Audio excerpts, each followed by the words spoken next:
Trainer for the blue team will be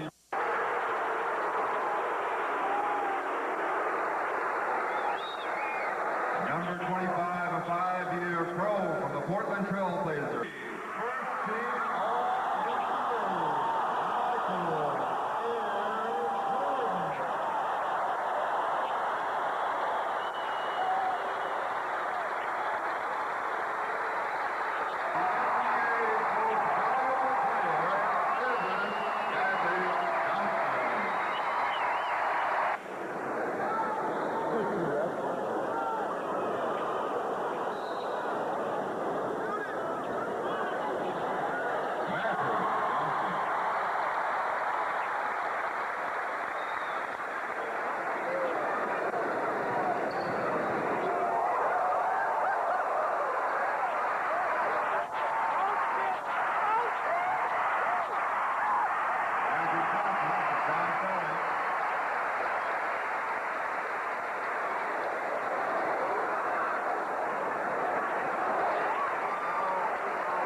first team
all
Magic Johnson.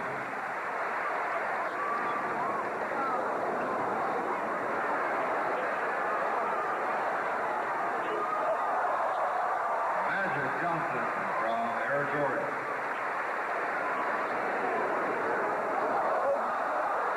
What do you do, man?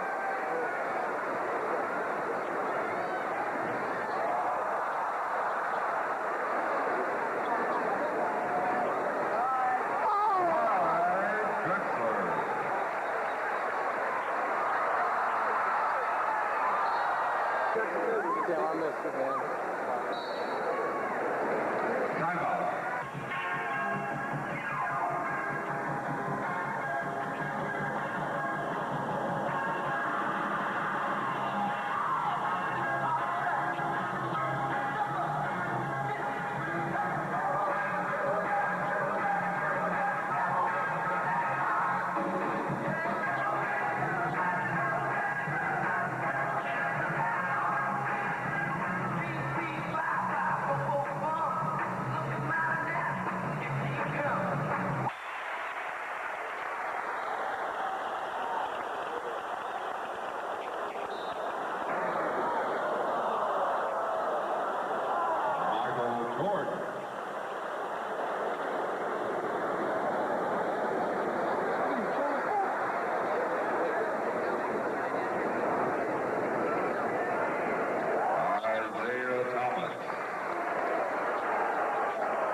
Really shot that? Yeah.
Joyner, Kiki Vandewey.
George from John Sally.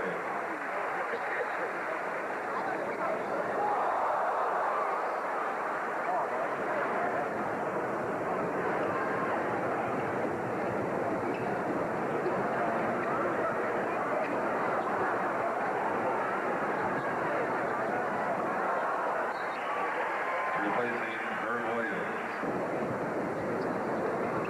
John Sally.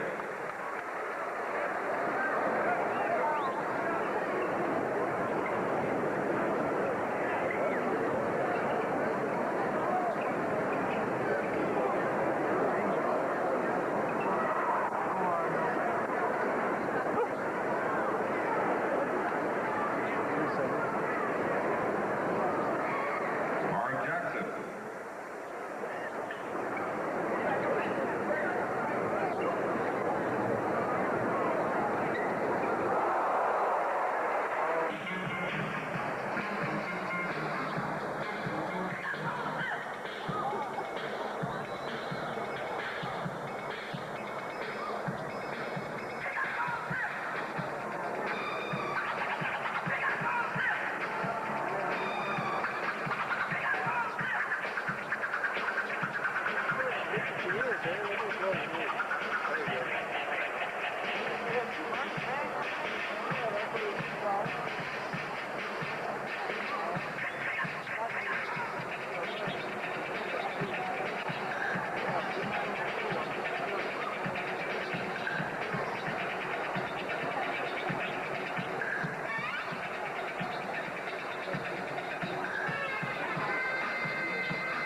John Sally from Michael Jordan.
Three-pointer, Michael Jordan.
Mark Jackson.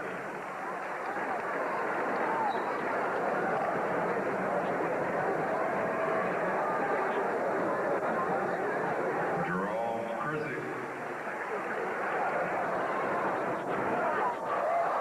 Clyde Drexler.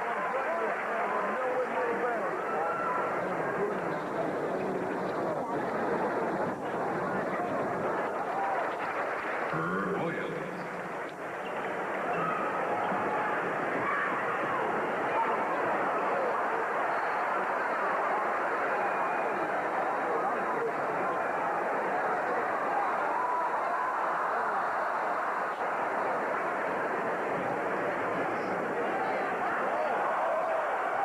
Frank Kurkowski from Mark Jackson.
2 in a row, anything you want to do it. Just take off like that 747, walk in the air like this. Let's get it going, come on.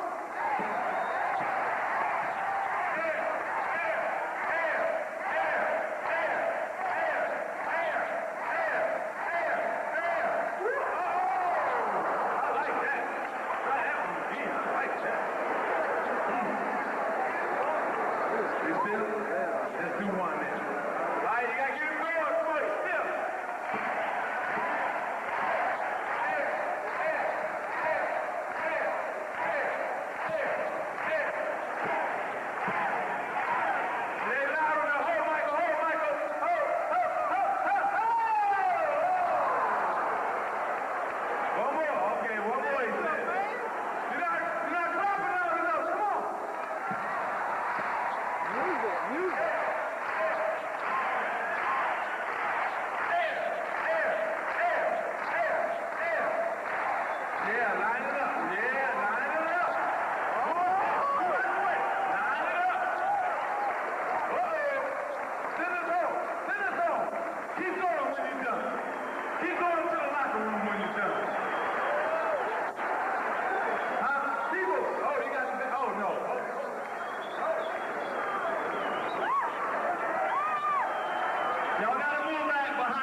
Yeah.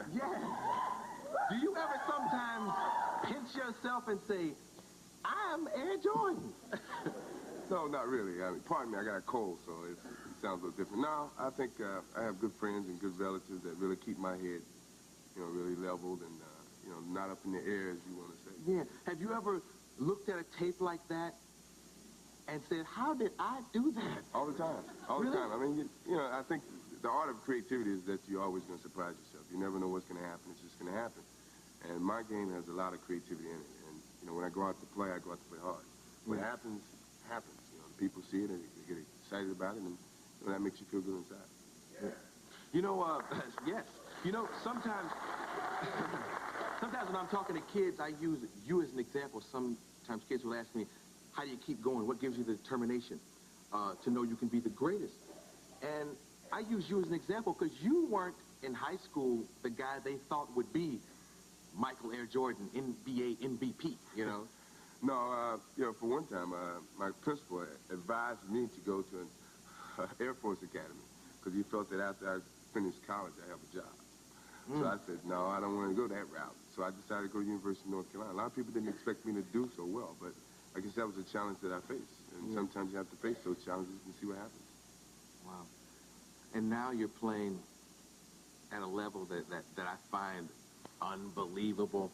Do you think sometimes that the way you play could shorten your career? Because you play so hard, you're the nucleus of the success in Chicago. And I don't mean to embarrass you or put you on the spot so you have to diss your partners.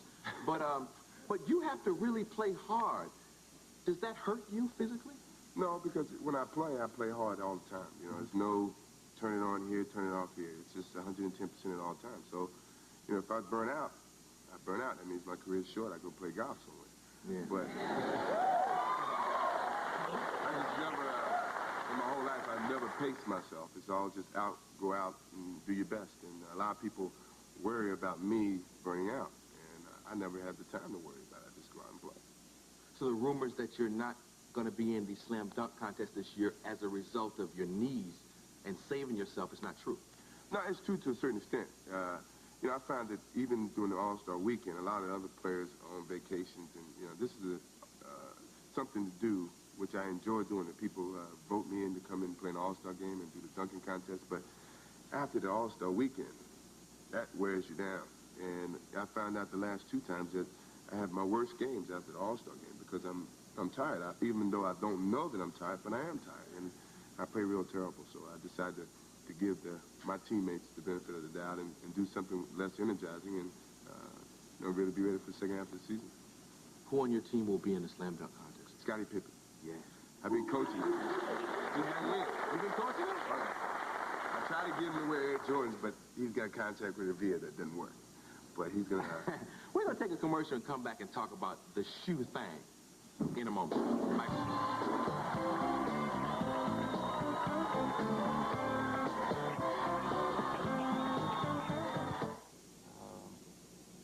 And Irvin's my boy, but,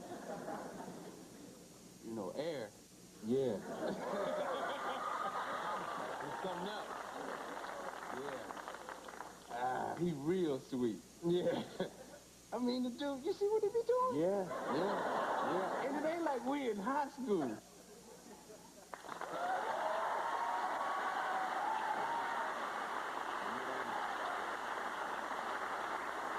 Not only a nice guy, but one of the great ball players in the NBA saying those wonderful things about you.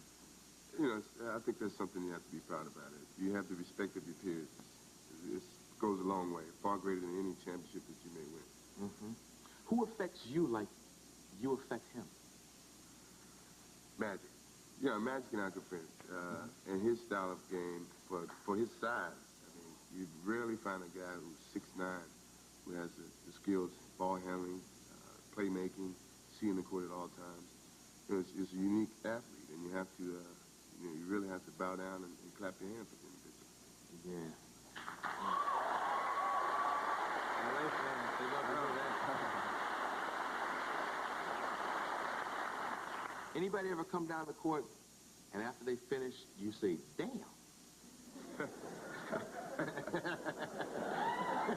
You know what that is? Dominique. Uh-huh. Dominique is just unbelievable creativity type of player. You never know what to expect from him. He's that type of a player. He can shoot from the top of the key, and by the time you rebound the ball, he's climbing over your back, dunking the ball in. He's from North Carolina, too, now. That's Yeah. North Carolina guys, so we can jump a little bit. Okay. Before we left to commercial, we were mentioning shoes. You're trying to get Scottie Pippen to wear the right shoe. And you brought me a nice pair of shoes. I appreciate it. Nikes. Air Jordan. Now, okay, let's be honest. How important is this shoe? Important, you mean? You know, I mean, jumping, you mean? yeah, I mean, can I get an old Chuck Taylor Converse made of canvas? And if I'm real sweet, I'm still gonna be sweet. Yeah, you can still get those, but you don't look good.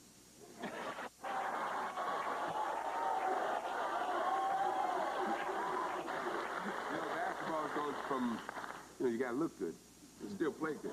Yeah. So your shoe looks good. What you think? I mean, you got them. It was fly. All right. It was fly. They look good. I almost wore it with the suit when they brought it up to me. You look good.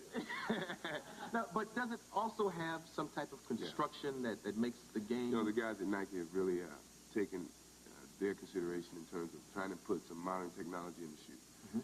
We don't have the pump, in the Air Jordan shoe, but they do have a pump. But, my style of a shoe is a very lightweight shoe, very sleek looking, very quick looking shoe, but yet clean.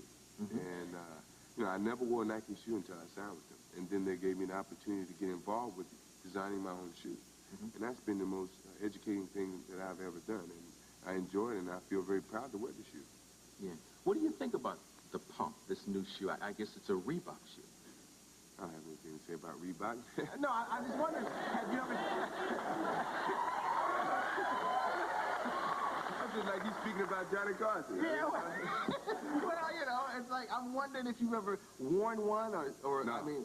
I never wore Reeboks. I mean, when I was a kid, I used to wear Converse. I mean, that was a shoe of the age, and Dr. J. And then once I got into college, I was Adidas man. I liked Adidas and Kareem Abdul-Jabbar and Marcus Johnson. All these guys were Adidas fans. And then, when I met with Nike and the dollar started going up here, I had to try a shoe. I mean, I had to try it at least once.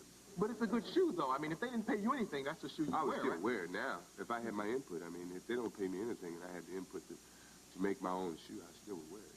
Yeah. Could I ask you another question about your personal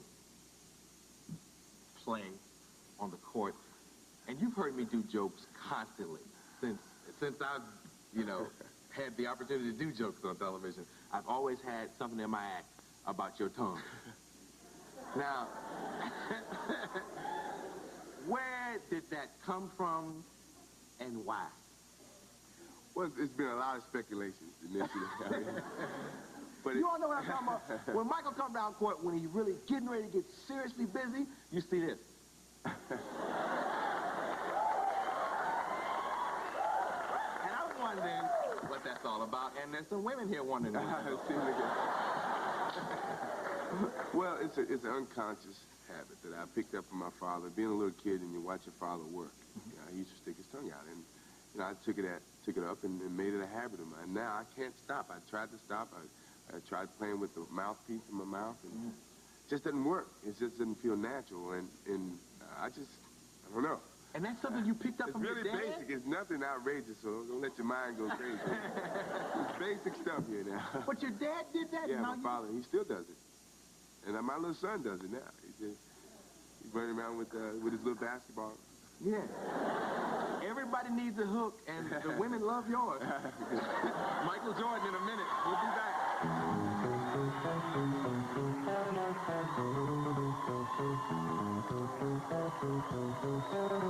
It seems like an unusual transition based on what you do. I mean, you're there in Chicago in front of all those people, and they're screaming. And when you leave that game, you want to go to a quiet game where the announcer has to whisper, Michael's approaching the 18th hole. Let's grab the 9-iron. It's a lot different. It is, but I think, as you said, you're coming from a situation where you got 18,000 people yelling at you and screaming for you. It's a very familiar atmosphere. so it's easy for you to perform. But then you go and do another profession that is very quiet. It's just you. Any mistakes, it's just you. You don't have to blame your teammates or anybody. It's just you. And I guess that arouses my competitive juices, just to be out there by myself and control everything. Yeah. And you still want to do that as a pro when you leave basketball? Yeah, I do. A lot of people say I couldn't do it, which is more energy for me to try to do it. You know, it just drives me when people say I can't do anything. That means I'm gonna certainly try to achieve it even harder. Do you have special clubs because of your height? No. Well, a half-inch longer, but nothing really. My big hands, I have to have big grips, but other than that, it can be standard clubs. Yeah. I've had the pleasure of being involved with Magic Johnson for this charity we do every year, National Negro College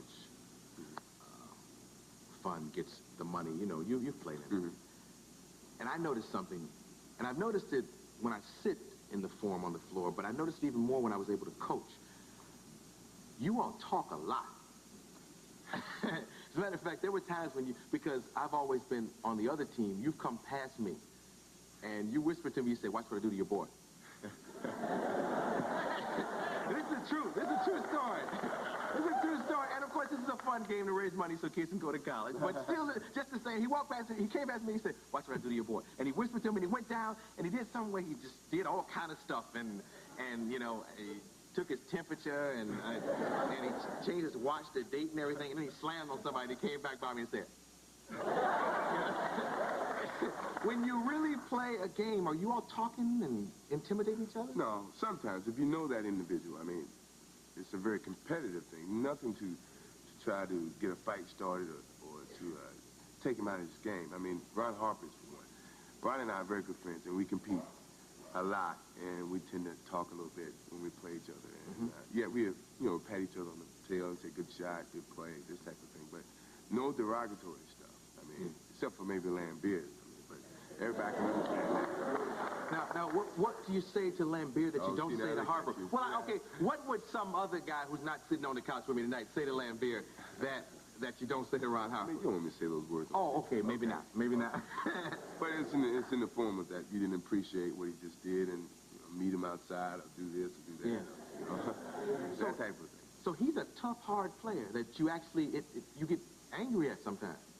Everybody does. I mean, it's a common thing. If you had 273 professional athletes here, professional basketball player, and you say who's the dirtiest player in the NBA, I say 95%. I say Lambeer or Larry Bird. Really? Yeah. Wow. And what does dirty consist of?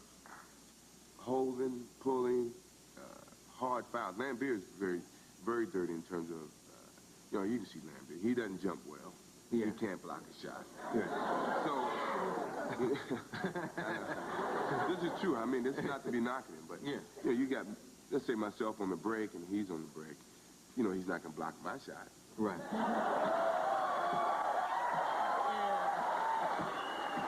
Really? I mean, do you really think he would? No. See? That's what I'm saying. So to see him coming at me with full steam ahead, I mean, it's only to knock me over, knock me off balance. Can't block my shot. I already said that. I got Air Jordans on. He's got to do it. But, I mean, that's the type of thing that he does, and people don't appreciate, because we know he can't block shots. But Larry is good with, he can play you kind of slow, and then all of a sudden he can grab your pants and then get open, get a layup, get a three-point play, that type of thing. That's smart. Yeah. I mean, that's not really cheap, but that's smart. So Larry Bird is a very bright ball player. Yeah, he's bright. Yeah. He overcomes a lot of the things, a lot of the natural ability things that he doesn't have. He may not be the quickest guy, he may not be able to jump, but he thinks very well. Do you have any rituals that you do? Because somebody told me that you, now I don't know if this is true, but somebody told me you have rituals like you wear your old North Carolina shorts under your Bulls shorts. I wear them all the time. I got them on now. Get out of here! And what do they do for you, like in an interview situation? It's just a sense of home, North Carolina, and the university. What it meant to me, actually, it gave me an opportunity to be here, to be a lot of places. It unites me with home and the sake of being and That's remembering great, home. man. I wear them all the time. That's a great concept.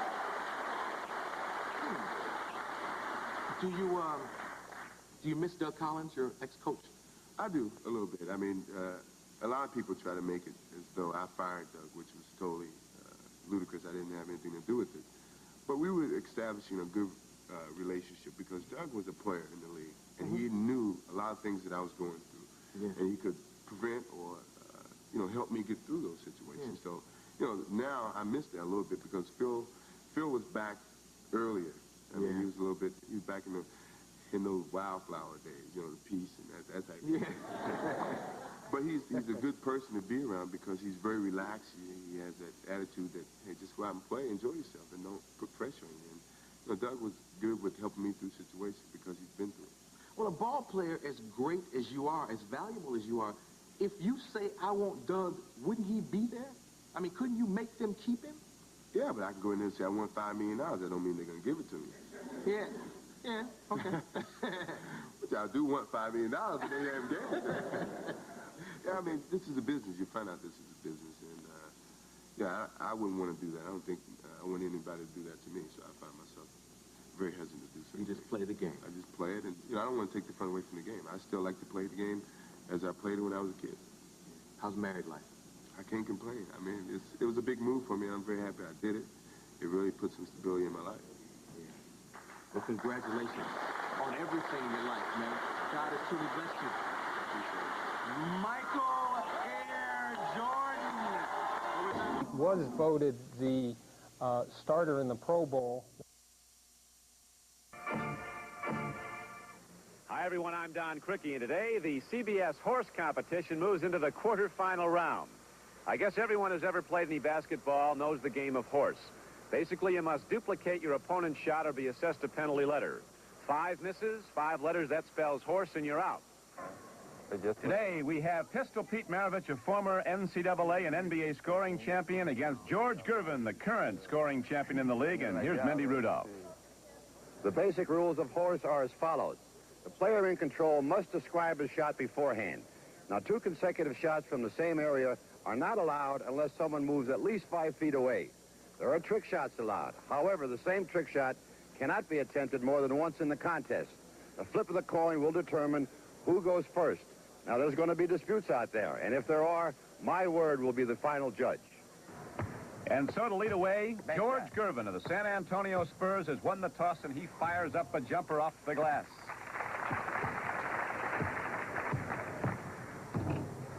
And the pistol had too much on him. Shot. Gervin, a spectacular player, an over 50% shooter from the backcourt. All right, out of bounds. Now Pistol Pete. Off the backboard, straight out. Going to go into his bag of tricks, and he has got a lot of them. They say of George Gervin, he can shoot over just about any guard in the league, and anyone he can drive around. No step, straight out. Straight up.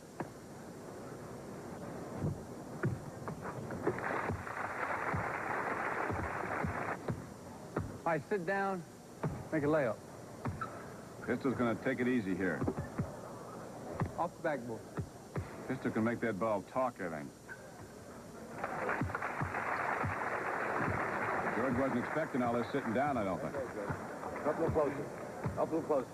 A little closer. There you go. Settle right in there, George. And this, I think, is a first-time shot for George Gervin. But he's got it down. So he still leads 1 letter to none. Drive in, flip behind the back, catch with one hand, laying in on the other side. Gotcha.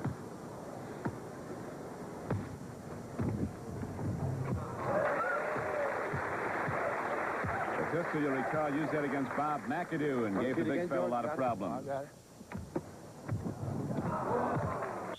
Leonard, Gervin. And we're even. Call it out, Pete. It's a regular scoop shot. Right here, regular scoop shot. 2 hands. The pistol's also gotten some people with that little scoop shot. He takes shots other people haven't tried before. There's a good example as the second letter goes up on George Gervin. All right, take a dribble.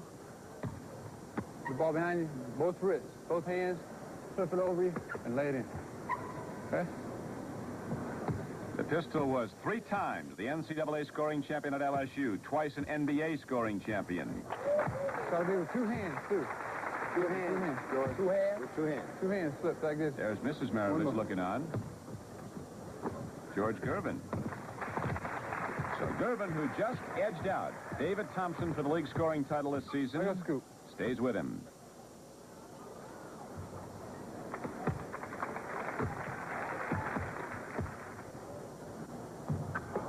And that's a tough one. These guys haven't done that before. And 3 letters are up on George Gervin. Jump shot. Gervin takes control. Bank shot. Choke.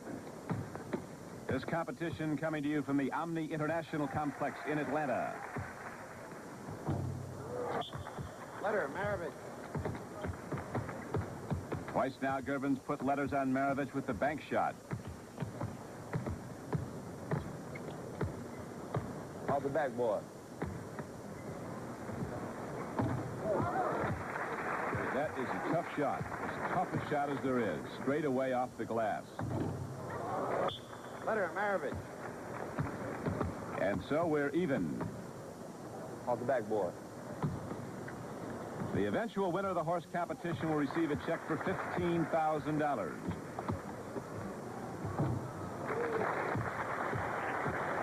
Jump shot.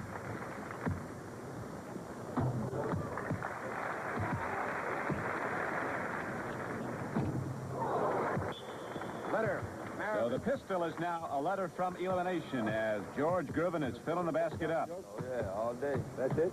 That's it. Jump shot.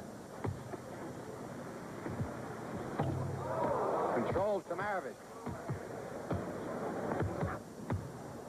So Pistol Pete, 1 letter from elimination, has the shooting advantage back, and he's going to sit down again.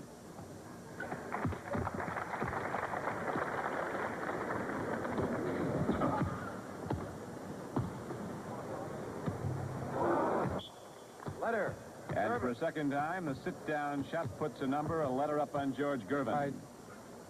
Let's stand on this side of the basket. Come to the opposite side and bank it in. You see those 4 letters up for each man. Gotcha. The next one that goes up sends the loser out and the winner on to the semifinals. Straight jump. Right here.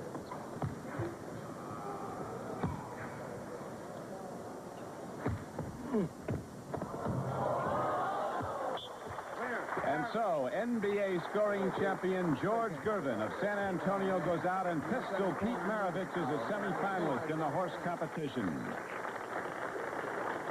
Pistol Pete Maravich of the New Orleans Jazz is our first semifinalist in the horse competition. Pete, that one got a little nervous. I was very tense, Don. I'm just very happy to be here because George is such a fantastic outside shooter, especially in banking the basketball. He's one of the best in the league. Once he got the lead, and he had me going. If he hadn't made that corner shot, I think I'd have been out of here. Well, you're on to the semifinals, Pete. Good luck the rest of the way. Thanks a lot. Pete Maravich to the New Orleans Jazz. It was too bad that Pete never did have a chance to try that sit-down shot in the NBA. But he tried just about everything else, firing up shots from all types of angles. And more often than not, they went in, as he averaged 24 points a game during his 10-year NBA career. Maravich retired in 1980, just as a new showman was taking the stage. Is Impact. Welcome to a special sports edition of Impact. I'm Jamie Denenberg. Basketball fans, listen up. Los Angeles has a new team, but don't worry, the Lakers and Clippers aren't going anywhere, but the LA Stars have arrived, and you don't have to be Jack Nicholson to get a courtside seat. The American Basketball Association has been revived from the 70s. Impact correspondent Bernie Thompson tells us about the new league in town and will join us to answer a few questions from our own Chris Van Cleve. Bryant off to fake. The National Basketball Association may be fantastic, but only big shots can afford the good seats. If a family of 4 goes to a Laker game in bad seats, it's $200 or $300. In good seats, it's $700 to $800. Now there's an alternative. The American Basketball Association. It's a league that allows fans who are shut out by NBA prices an opportunity to come see live professional basketball at affordable prices. Right here in Los Angeles at the fabulous Forum will be from $6 to $25. That's affordable. This family decided to come to the Forum instead of Staples Center. For what it costs to go to the Laker game, we got all 4 of us in. Exactly.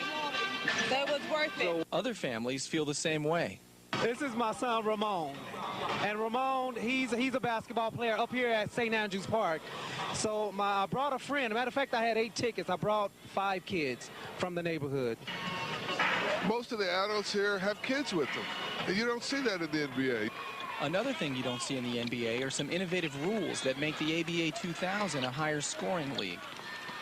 You know, with the 3D rule where you can get an extra point if you steal the ball in the backcourt, and you have to get the ball over the court in 8 seconds to midline, and you know, just the whole pace of the game is much more upbeat, and I think you know, that red, white, and blue ball seems to go in the basket easier. And making baskets in LA is something a couple of the stars have done before. We have some very exciting young players. Of course, the local heroes, Toby Bailey and Ed O'Bannon. I'm going to get a lot of shots, and I'm going to be able to run up and down the court, and, you know, that's the kind of game I like to play.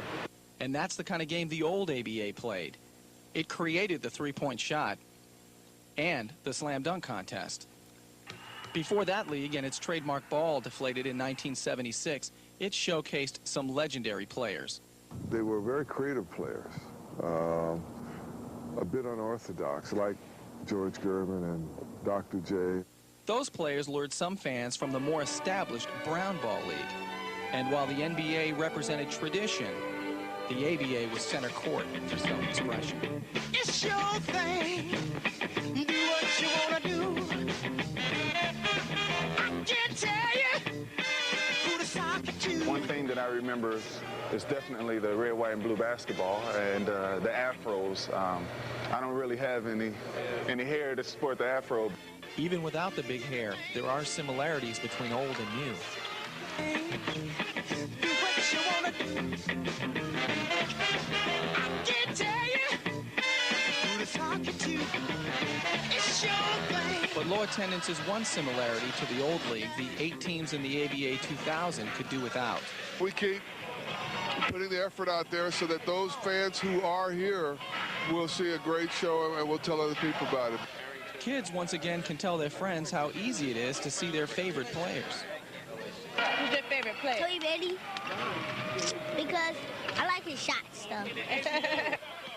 The fans can also watch the LA Stars from home, even though the ABA 2000 doesn't have a big TV contract. Steve Chase has put an incredible package for an ABA team to have live broadcasts on the internet. It's incredible that they've accomplished that in such a quick time. Glad you can join us on ABA at 2000.com. All of the Stars home games right here on the web. I'm Jeff Witcher, and here we go. Inviting fans to watch games is nothing new for the founders of this ABA revival. 2 of the original promoters of the old ABA are involved with the ABA 2000, and it's a fella, Joe Newman and Dick Tinkham. Headquartered in Indianapolis, the league is committed to diversity in the front office. I think they have about 4 owners, African-American owners in this league, you know, which is a good start. I mean, you know, African-Americans are, you know, are taking ownership, and it's a lot of room out there for guys, businessmen that, you know, that has love basketball and want this league to work. ABA fans want this league to work, and George Gervin thinks it can.